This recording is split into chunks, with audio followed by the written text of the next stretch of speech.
പശ്ചിമബംഗാളിൽ തൃണമൂൽ കോൺഗ്രസ് നേതാവിന്റെ പുരയിടത്തിൽ കുഴിച്ചിട്ട നിലയിൽ ആയുധങ്ങൾ കണ്ടെടുത്തു.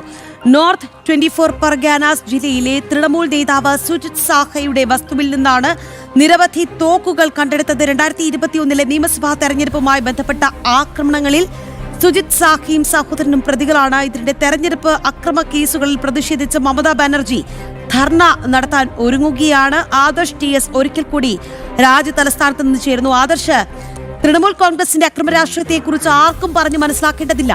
ഇത്തവണ എന്തായാലും അധികാരം കിട്ടിയില്ല.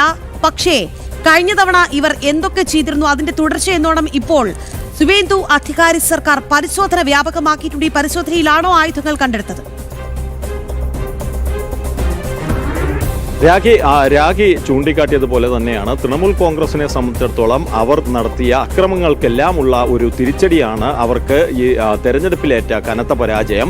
ഈ തെരഞ്ഞെടുപ്പിൽ തൃണമൂൽ കോൺഗ്രസിനെ പരാജയപ്പെടുത്തിക്കൊണ്ട് BJP സർക്കാർ അധികാരത്തിലെത്തുകയും പഴയ കേസുകളിലടക്കമുള്ള അന്വേഷണം നടത്തുകയും ചെയ്തപ്പോഴാണ് തൃണമൂൽ നടത്തിയത് എത്രമാത്രം ഭീകരമായ ആക്രമണങ്ങളാണെന്നുള്ള വിവരങ്ങൾ പുറം ലോകം അറിയുന്നത്. ഈ നോർത്ത് 24 പർഗനാസിലെ പ്രമുഖനായ തൃണമൂൽ കോൺഗ്രസ് നേതാവാണ് സുജിത് സാഹു. ഈ സുജിത് സാഹുവിനെ മറ്റ് അക്രമ സംഭവങ്ങളുമായി ബന്ധപ്പെട്ട് പോലീസ് കസ്റ്റഡിയിലെടുക്കുകയായിരുന്നു. ഇയാളെ കൂടുതൽ ചോദ്യം ചെയ്യുകയും ഇയാളുടെ വീടും പുരയിടവും ഒക്കെ പരിശോധിക്കുന്നതിന് പോലീസ് തീരുമാനിക്കുകയുമായിരുന്നു. ഇങ്ങനെ നടത്തിയ പരിശോധനയിലാണ് തോക്കുകളടക്കമുള്ള ആയുധങ്ങൾ ഇദ്ദേഹത്തിൻ്റെ പുരയിടത്തിൽ കുഴിച്ചിട്ട നിലയിൽ പോലീസ് കണ്ടെടുത്തത്. ഇത് സംബന്ധിച്ച് കൂടുതൽ അന്വേഷണം നടത്തുമെന്ന് പോലീസ് വ്യക്തമാക്കിയിട്ടുണ്ട്. കാരണം ഈ ആയുധങ്ങൾ ഉപയോഗിച്ച് ഏതെങ്കിലും വലിയ ആക്രമണം നടത്തുന്നതിന് പദ്ധതി ഇട്ടിട്ടുണ്ടോ, അതുമല്ലെങ്കിൽ മറ്റേതെങ്കിലും ആക്രമണം നേരത്തെ നടത്തിയതുമായി ബന്ധപ്പെട്ട് ഈ ആയുധങ്ങൾ കുഴിച്ചിട്ടതാണോ എന്നീ കാര്യങ്ങളിലൊക്കെ പരിശോധന നടത്തുന്നതിനാണ് പോലീസ് തയ്യാറെടുക്കുന്നത്. എന്തായാലും നിലവിലെ സാഹചര്യത്തിൽ തൃണമൂൽ കോൺഗ്രസിന്റെ പ്രാദേശികമായിട്ടുള്ള പല നേതാക്കളും പലരും ഒളിവിൽ പോകുന്ന സാഹചര്യമൊക്കെയുണ്ട്. കാരണം നേരത്തെ ഇവർ നടത്തിയിരുന്ന ഗുണ്ടായുസത്തിനൊക്കെ സർക്കാരിന്റെ തണലുണ്ടായിരുന്നു. എന്നാൽ ഇപ്പോൾ അതില്ല.